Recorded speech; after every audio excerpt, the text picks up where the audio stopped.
I'm here to tell you, dua is not going to fix a structureless life. It just won't. You can make all the dua in the world and ask Allah subhanahu wa ta'ala to make you stop yelling at your children or be reactive. But if you don't put systems in place, if you don't put a structure in place that's supposed to support you in not yelling at your children, you will continue to lose your patience. There's a reason why the 5 pillars of Islam, the very thing that makes us Muslim, starts with the testimony of faith. And then after that, we're supposed to establish salah. And did you notice the structure and the system that's built around salah? Allah subhanahu wa ta'ala doesn't just tell us, get up and pray. There is purification. There is evolution. There is principles and requirements of salah. All of these systems are designed to help us uphold the establishment of salah. And similarly, that's what you need to do in your parenting life, especially in the early years. Dua is the very act that seals the deal. It is the thing that we do every single day, but dua without action isn't proper dua. Similarly, if a mom wants her child to pray, you can't just sit there and make dua, ya Allah, make my child a child who prays. Yes, you do that, but in addition to that, you also have to work on building the systems that's going to help your child establish salah and build the habit of salah. There are so many steps to take around that. I'm speaking to the mom who sees early years of parenting to be pivotal, foundational to her and her children. She's the kind of mom who sees parenting as legacy and worship. She knows that the early years isn't just the time to survive as society makes it, but rather it is the foundation that shapes who her children will become. This kind of mom carries a weight that society doesn't acknowledge. And most of the time, this kind of mom feels isolated in her parenting. She feels alone. And right about now, she feels extremely burnt out. Unfortunately, what I'm hearing in mom circles and even with my members is that they think they're doing something wrong. And I've been there. And it took me a long time to realize that it's not that I'm doing anything wrong. It's just that this kind of work, this kind of leadership is heavy. And I'm expected to do it alone. This is beyond the day-to-day tasks. This is in general being in the role of a shepherd. If we haven't met yet, my name is Iman, and I am an early childhood specialist. I help family development with identity-centric and leadership-based parenting. I've been doing this for quite some time. Some of you know me as a mainstream holidays girl. I developed a curriculum for children to help them navigate mainstream holidays such as Christmas and Valentine's. That's how my work started with my own children. And then I started to share with other families, and alhamdulillah for that. And if you've been in my corner, you know I don't do like motivational surface level kind of advice. I like to honestly talk about what's happening. And I think that's why a group of people actually resonate with what I say and do. Now, going back to the mom that I'm talking to, you're not the type of mom that's thinking, oh, should I feed my kids organic food or not? You're thinking, what am I actually building? And am I building something worthwhile? You're thinking about your child's Islamic identity, their Islamic education, along with their character, their relationship with Allah subhanahu wa ta'ala first and foremost. And that's why showing up as the best version of you while maintaining your own relationship with Allah subhanahu wa ta'ala and your spirituality and working on your growth and your education and all of that work is heavy. It's specifically heavy when it's unseen, because we live in a society that rewards visible productivity and not the invisible leadership that we're doing. We live in a society that'll tell you, enjoy the little moments and try to be present, as if being present is the only goal. And although being present as a parent is incredibly important, it doesn't move the weight of the direction that you're supposed to be leading your family and leading your flock. It doesn't remove the responsibility of shaping an entire worldview for a little child. And this worldview isn't even one that is aligned with the religion. So you're always swimming backwards. It doesn't remove the weight of making decisions that you know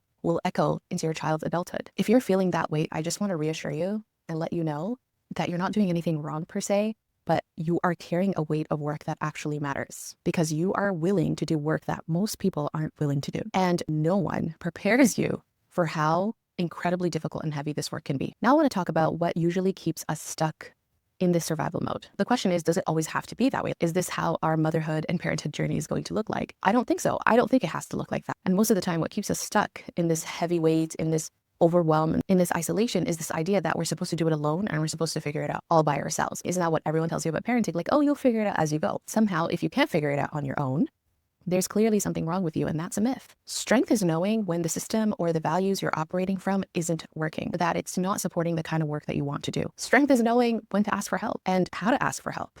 I actually talk about not all help is good help, right?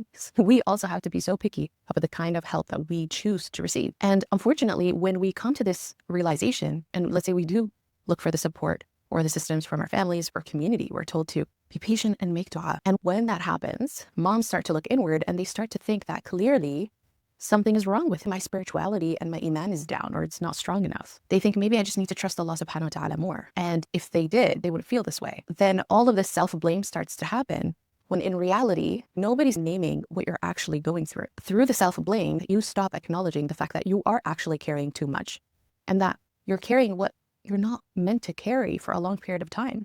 And that will cause you to stop asking for the right kind of support that you need. Because the belief that starts to form is that if I need more help and support, then there's either something fundamentally wrong with me or that I'm not religiously strong. But the truth is, that's not even part of our faith. Prophets were sent with the mission to spread the religion of Islam.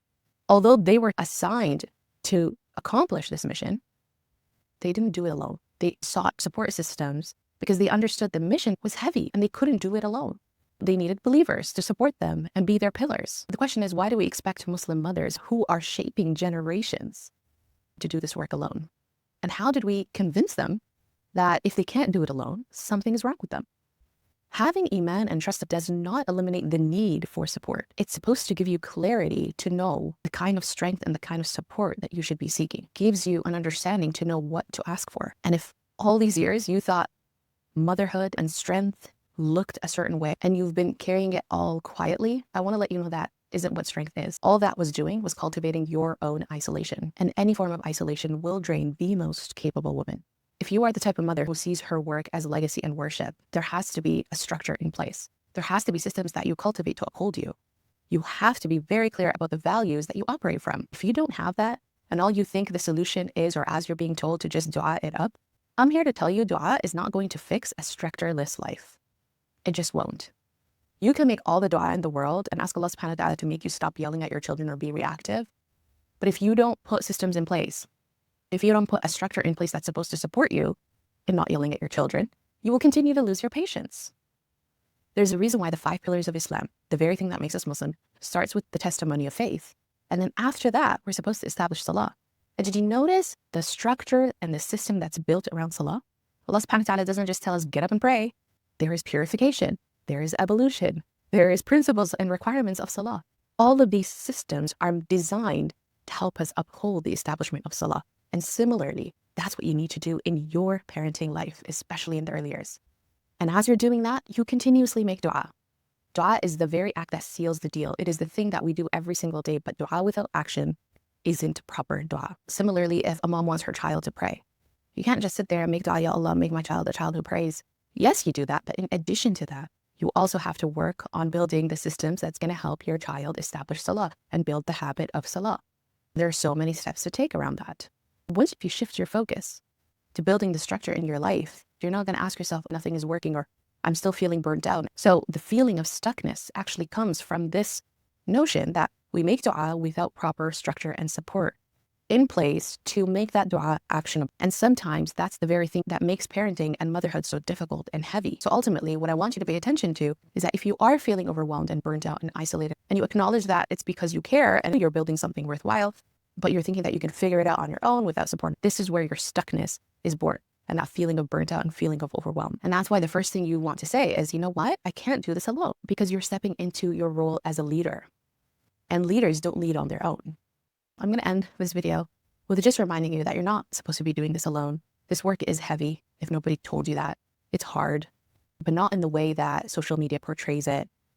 It's heavy in a spiritual sense. But what I can tell you is that you don't have to be drowning every single day.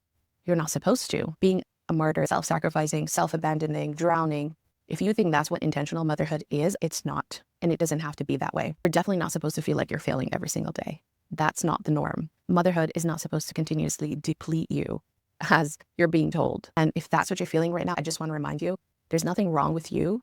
It could be that you're just missing something. And that something could be a blueprint, a roadmap, and a structure that you build in your life that is rooted in the Quran and the Sunnah of the Prophet sallallahu alaihi wasallam. So that's it for today. I'd appreciate it if you hit the subscribe button. Let me know your thoughts in the comments below. I would love to engage in this conversation with you. I did record a podcast on this as well if you want to have a listen. Allah, I'll talk to you soon. Take care. Assalamu alaikum.